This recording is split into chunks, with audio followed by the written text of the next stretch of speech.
Hey guys, it's Sandy. If you're new here, welcome.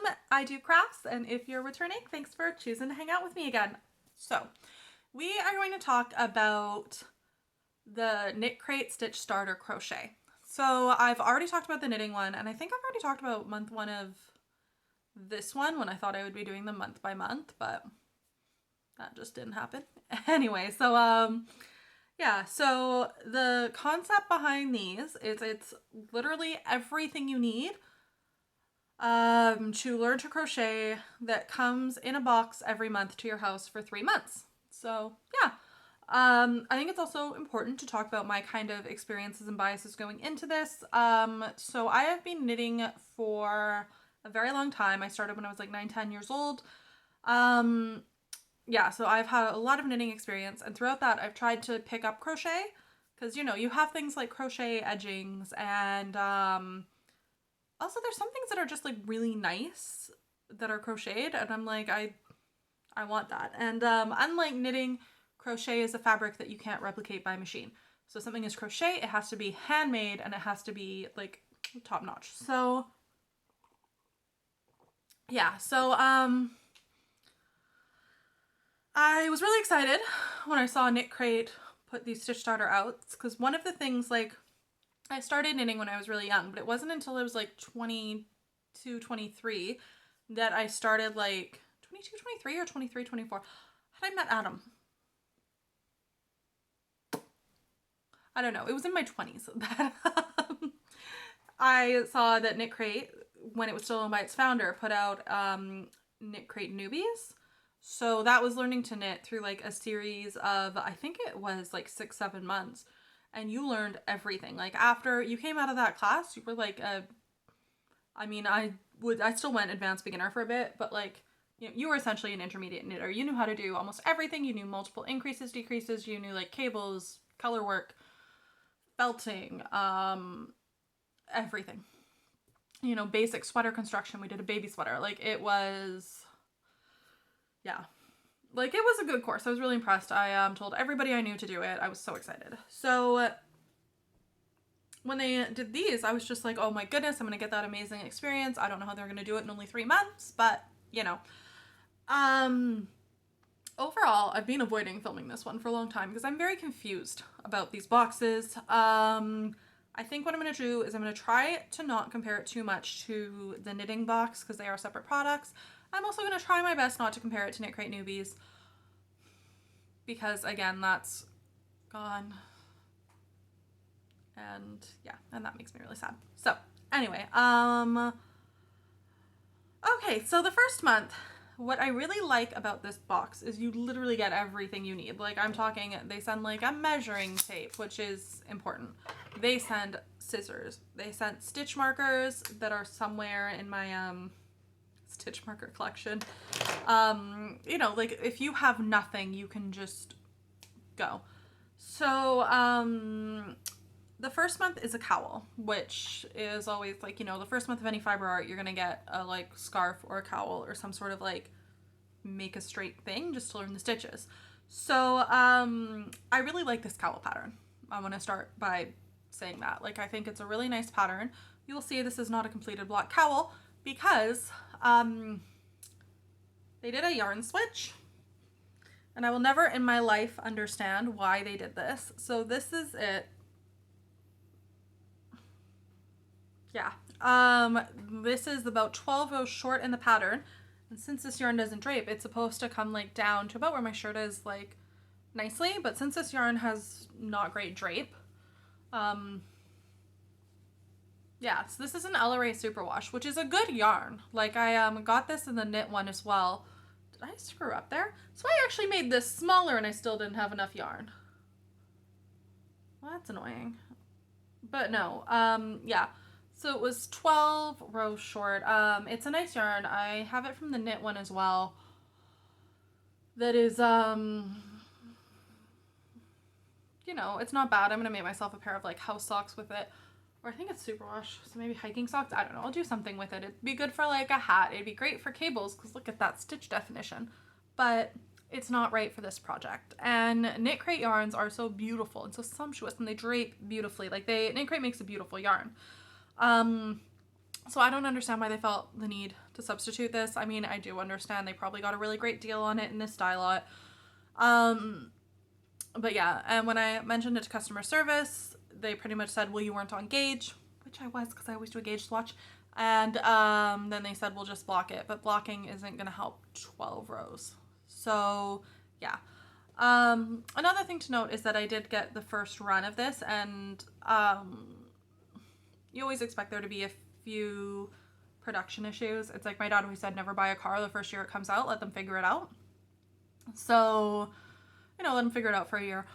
So, yeah, I'd be very interested if any of you have gotten this. Please leave a comment if they changed and they're using a KnitCrate yarn for the first month, because there just wasn't enough, and I haven't had a bad experience with KnitCrate customer service before after that one.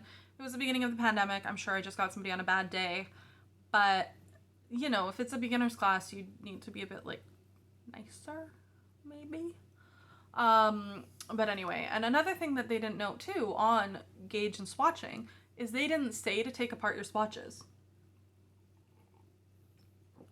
So imagine if it was like your first time crocheting and it says to swatch to learn the stitches, and you do the swatch and then you bind it off and you get there, you'd be way more than 12 rows out of this and you wouldn't understand. So that was a little detail I think it was really important to note. I know on the KnitCrate Newbies when I did it, it always came with 2 skeins, one for swatching and one for the final project. And I really liked that because it meant that you kind of got to keep your swatches, you know, or you had like a bonus. It was like one to practice. And it was good too because you got exposed to a few different types of yarn. I understand why they didn't do that here, but at the same time, like, at least use the right yarn. Like, you know, you can even tell on the second month's project just how things hang. Like, yeah. So, the second month was this hat, and this one is a KnitCrate yarn. I had actually gotten this exact colorway in my KnitCrate a couple months before. And it was really good because Adam saw it, loved it, and he wanted a hat and mitts with it, but I didn't know if I had enough with the KnitCrate yarn because he wanted like crazy cabled mitts with like a flap. So I didn't have enough to do that with the KnitCrate yarn, but I do now because now I have 2 skeins. So yeah, and this is also a toque that fits a bit closer to the head. So, and I don't like that, and that's his preferred. So yeah, so I made this one for him. It was a really smooth project. Like, it went so smoothly. The only like criticism I have is I didn't know which side was the right side. So we just decided this is the side that Adam likes. So this is what we are doing. I Googled it and it's really like, there's not a lot out there on which side is the right side of crochet. So I don't know. And the good news is I don't think anybody else does either. So, you know, this is the side he likes, this is the side he wears. This was a great project. Again, top-notch points. Yeah, so smoothly. The last month was a cowl. So this one I really like. The yarn is again something, I got this gray 2 skeins of it in my KnitCrate a couple months before. It's a Pima cotton. It is so soft and so nice. This was one I didn't think I'd actually wear. Like, I was literally just making it. I'm like, I'm gonna make it and then I'm probably gonna donate it. But I wear this a lot. Like, it's good. The cotton means that it's not too warm, so it's good for when you just want something to sit and like block the wind. It kind of goes with everything, so I can just throw it on when I go to like walk the dog. And yeah, it was just all up a really nice project. They sent the wrong hook for this one. They sent me the same hook they had sent me for here, and you use this hook to like do the edges and your foundation chain and like your bind off, and then you use a smaller hook. I think that's the one I was supposed to get, but it's fine. I ended up having it anyway, and I just wanted to get started on this project, so I just grabbed one from my stash and did it. But yeah, the one kind of thing I have with this is they had you on the back end weave in every single row of like, you had to like cut your yarn. I'm pretty sure I could have just laddered them up the back, which I want to try and crochet because that's what you do in knitting, and that's like a lot of stripes to weave in. It took an hour, hour and a half. So yes, the projects are good. I do really like this cowl. I want to remake it in a nicer yarn. But one thing I also really liked is you use the 2 stitches in here. So you learned a new stitch and then you used those 2 stitches to make up the brim of the hat. And then you used all 3 stitches in here. So, you know, crafting, a lot of people say it's just about learning it, but what it's really about is muscle memory. You know how when you see people who like are watching something and just knitting, it's 100% muscle memory. You know what you're doing, and that's my favorite thing. That's why I love crafting, because you can kind of like be lazy. You know, like some people sit and watch Netflix for 9 hours. I make a sock. Still doing the same thing. It's just, you know, that kind of, I want to say false productivity, but it is productive. Like everybody needs socks, but no. So, yeah, like I like that it kind of continues the stitches on, because once you get that muscle memory in there, you can always kind of pick it up. And yeah, so, the one biggest gripe I have with this is that, well, 2 biggest gripes. First off, I think the intention is that after doing this, you can go and do a KnitCrate pattern. Like you subscribe to KnitCrate and then you can continue on. After these 3 projects, you will not be able to do a KnitCrate pattern. Like I said, I subscribe to KnitCrate.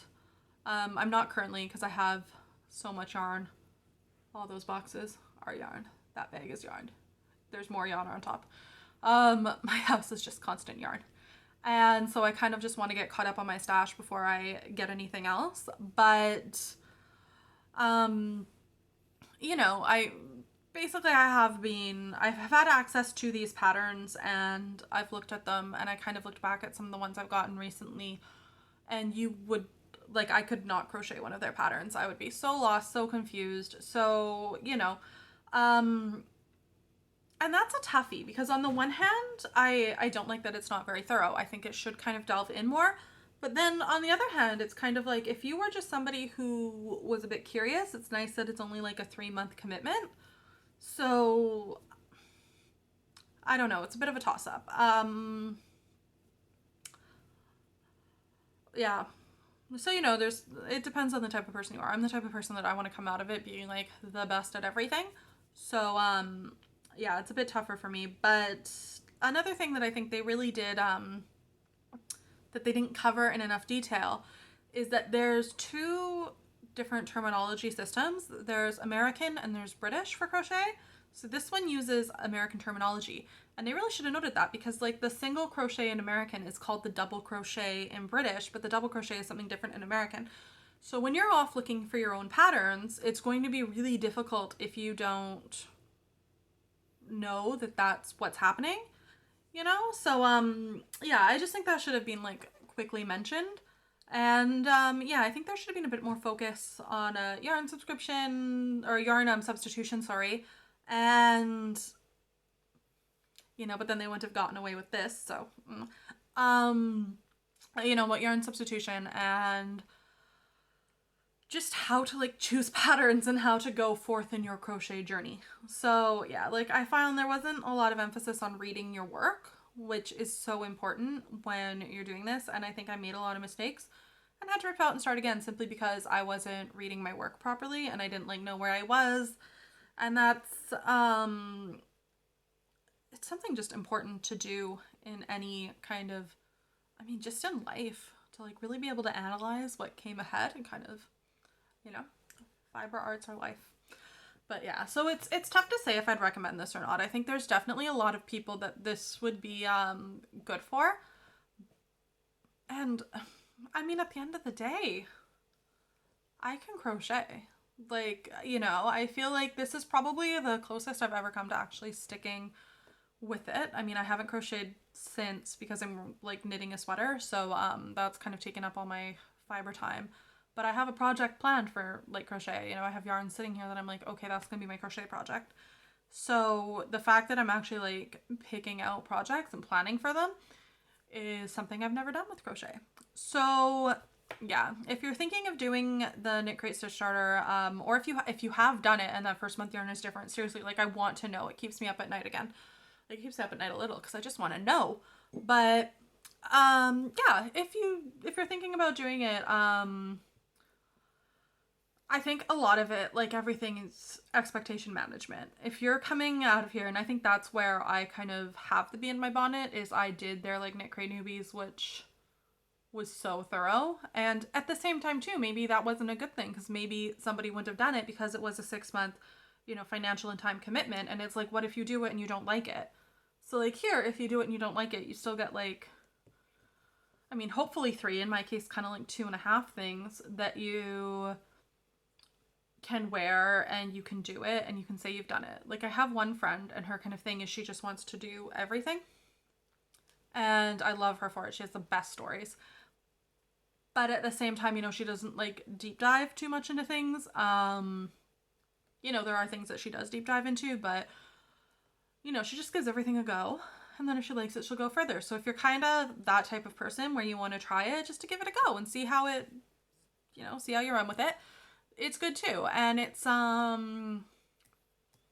mean, let's face it, we're not going to be going anywhere for a while. So it is good if you like want to pick up a hobby, because I feel like everybody has started something in the past kind of year and a half. So, well, past year, yeah. Everybody's kind of started something. So if you think this might be the thing you want to start, it's a good way to go about it. So yeah, I mean, at the end of the day, what can I say? Because I can crochet, and that's what really matters, right? So yeah, let me know your experiences. I do videos like this sometimes. I do vlogs and just kind of chatty what I've been doing for the week. I recently had a great craft fail that, if you want to see, it was so bad. Yeah. If you want to hang out more, learn about how to make clothes and accessories and things that fit you, are exactly your style and look great, then subscribe and hang around. But anyway, thanks for hanging out again. Cheers, and we'll see you later.